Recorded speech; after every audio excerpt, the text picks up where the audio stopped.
Hello, আসসালামু আলাইকুম। কেমন আছেন আপনারা সবাই? আশা করছি ভালো আছেন। আলহামদুলিল্লাহ আমরাও বেশ ভালোই আছি। তো আজকে হচ্ছে ২৫শে রমজান, আজকে লাইলাতুল কদরের রাত।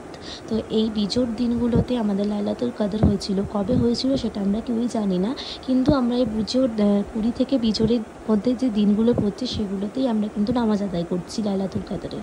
তো ২১ আর ২৩ তো হয়ে গেছে, সেগুলো আপনাদের সাথে শেয়ার করা হয়নি। কিন্তু আমি ২৫শে রমজানের আজকের এই দিনটা মিস করলাম।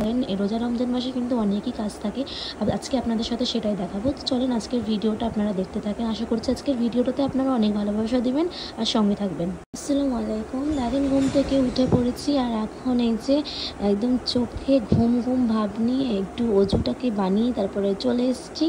আর এই যে এখন জায়নামাজটাকে পেরে নিব, তারপরে কিন্তু আমি আমার হাজব্যান্ড নামাজ আদায় করব। তো লাইলাতুল কদরের রাতটা কিন্তু সবাই পায় না। দেখেন আলহামদুলিল্লাহ আমরা পেয়েছি, এটাই আল্লাহর কাছে অনেক শুকরিয়া আদা। তো এই যে জায়নামাজ দুটোকে পেরে নিয়েছি, এখন দুজন মিলে নামাজ আদায় করছিলাম। তারপরে নামাজ আদায় করার পর আমরা তসবিহ করছি। তো তসবিহটা করা হয়ে গেছে আমাদের প্রায় অনেকটাই। তো আমি আর আমার হাজব্যান্ড এখন এই 3টা দিন একসাথে পড়েছি। তো এই যে এখন দেখেন ভোরবেলায় উঠে পড়েছি, একটুক্ষণ ঘুমিয়েছিলাম, বেশিক্ষণ না, আধা ঘন্টা মতন ঘুমিয়ে তারপরে কিন্তু ব্রাশ করতে লেগেছি ভোরের দিকে। তো ব্রাশ করার পর সেহরির জন্য খাবার দাবারগুলো সব কিছু রেডি করে নিচ্ছিলাম। এদিকে হচ্ছে মুসুরির ডাল হচ্ছে, মুসুরির ডালটা আমি গরম করতে দিয়েছি। আমি খাবার দাবারগুলো আগেই রেডি করে নিই রাত্রের মধ্যে, আর এদিকে ভাতটাকে গরম করে নিয়েছি। তারপরে এই যে সেহরি খাওয়ার জন্য বসে পড়েছি, আর আমার হাজব্যান্ড এখন ব্রাশ করছে, তার জন্য আমি একাই এখন খাচ্ছি। খাওয়া দাওয়ার এখন বের করে নিচ্ছি। তো সেহরিতে ছিল হচ্ছে ভাত, আলু ভাজা আর হচ্ছে মুসুরির ডাল। এই যে সেহরির খাবার আমাদের এইটুকুনি ছিল আলহামদুলিল্লাহ। তো এই যে আমি এখন খাওয়া দাওয়া করছি। তারপরে দেখেন পানি খাওয়ার জন্য 1 গ্লাস মেপে একদম জল খাচ্ছি, যাতে শরীরটাও ঠিক থাকে, কারণ পানি তো একদমই খাওয়া যায় না, বুঝতেই পারছেন। আর আমি খুব পানি কম খাই, তো সেই জন্য এখন রোজার মাসে একদমই পানি খাওয়া হবে না। সেই জন্য আগে থেকে অনেক একসাথে পানি খেয়ে নিচ্ছি। পানি খেয়ে দেখছেন পাচ্ছেন আমার মনে কতটা আনন্দ। তারপরে দেখেন আমার অজু বানিয়ে নিয়েছি এখন ভোরের নামাজ আদায় করব বলে, ফজরের নামাজটা। তো ফজরের নামাজ আদায় করার পর তারপরে আমি একটু কোরআন শরীফ তেলাওয়াত করব। তো জায়নামাজটাকে পেরে এখন নামাজ পড়ে নিচ্ছি এই যে। তো আলহামদুলিল্লাহ, তারপর আমি কোরআন শরীফ তেলাওয়াত করছি। তারপরে সকালবেলায় ঘুম থেকে উঠে এই যে কাজকর্ম গুছিয়ে রিয়াদকে এখন খাওয়াতে নিয়ে গেলাম। তারপরে চলে গেলাম দুপুরবেলার দিকে রান্নাঘরে।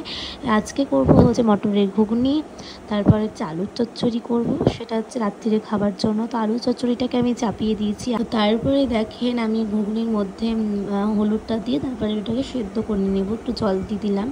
তারপরে আমার হাজব্যান্ড নিয়ে চলে এসেছে। আজকে হচ্ছে অনেক দিন বাদে কুমড়া আর হচ্ছে বেসন আর তেল, সেটা হচ্ছে ছিল না অনেক দিন, 2-4 দিন আমরা কিন্তু বাইরেকারই খাবার খেয়েছিলাম, চপ বেগুনিগুলো। আজকে বাড়িতে করব, তো কুমড়ার আজকে বেগুনিটা করব, আর হচ্ছে আলুর চপ করব আর লঙ্কার চপ।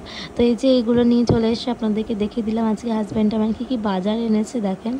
তো তারপরে দেখেন আমি এদিকে চাপিয়ে দিয়েছি হচ্ছে আমার আলুর চচ্চড়িটা, আর এদিকে প্রেশারে ঘুগনিটা চাপিয়ে দিচ্ছি সেদ্ধ করার জন্য। তারপরে পেঁয়াজ বেরেস্তা করে নিচ্ছি। এখন হচ্ছে ঘুগনিটাকে তেলে ছেড়ে দেবো বলে, এই যে তেলে ছেড়ে দেওয়ার পরে মা একটা স্পেশাল মশলা দিয়েছিল ঘুগনিতে দেওয়ার জন্য, সেটাই এখন দিয়ে দিচ্ছি। তো এই যে মশলাটা দিলে ঘুগনিটার স্বাদটা কিন্তু একদমই আলাদা হয়ে যায়, বেশ ভালোই লাগে, টেস্ট লাগে খেতে। তারপরে দেখেন আলুর পুরটাকে ভালো করে রেডি করে নিয়েছি, এদিকে বেসনটাকে ফাটিয়ে রেখে দিয়েছি আমি। তো এখন হবে আলুর চপ, টেস্টি টেস্টি। কারা কারা আলুর চপ খেতে পছন্দ করেন আপনারা বলেন তো। তো এই যে আলুর চপগুলোকে ভেজে নিচ্ছি, একটু অল্প করে করেছি, কারণ অনেকগুলো করলে না বাদ হয়ে যায়, ফালতু খাওয়াই হয় না, 2-3টে এমনি ফেলে দিতে হয়। তো ভাবলাম ফেলে দেওয়ার আগে আমরা একটু ভালোভাবে বুঝে সুঝে করবো, তার থেকে ভালোভাবে খেয়ে নেবো, তাই না। তো এই যে আলুর চপগুলোকে ভাজছি এখন। আপনাদের কাদের কাদের বাড়িতে এরকম করে রান্নাবান্না করেন ইফতারের জন্য, তারা একটু কমেন্টে জানাবেন। বাইরেকার খাবার খান না আপনারা বাড়িতেই তৈরি করে খাবার খাচ্ছেন, তারা একটু কমেন্টে জানিয়ে দেবেন। আর এখন দেখেন মেয়েদের অনেক রকমই কাজ থাকে, সকাল থেকে তো কাজ তো শেষই হয় না, সারাদিন কাজে কিন্তু চলে যায় হচ্ছে দিনগুলো, খুব সময়গুলো খুব তাড়াতাড়ি পার হয়ে যায়। ইফতারেরও সময় হয়ে যায়, তারপরে ইফতার করার পর কিন্তু এসার সময় হয়ে তারপরে সেহরির জন্যও আমাদের সময় চলে যায়। এখন বাসটি হচ্ছে বেগুনিগুলো কুমড়োর বেগুনি, যেটা আপনাদেরকে আগে বললাম। আর এই যে আমার পুরো সব কিছু ভাজাভুজি কমপ্লিট হয়ে গেছে, চপ বেগুনি লঙ্কার চপ সব।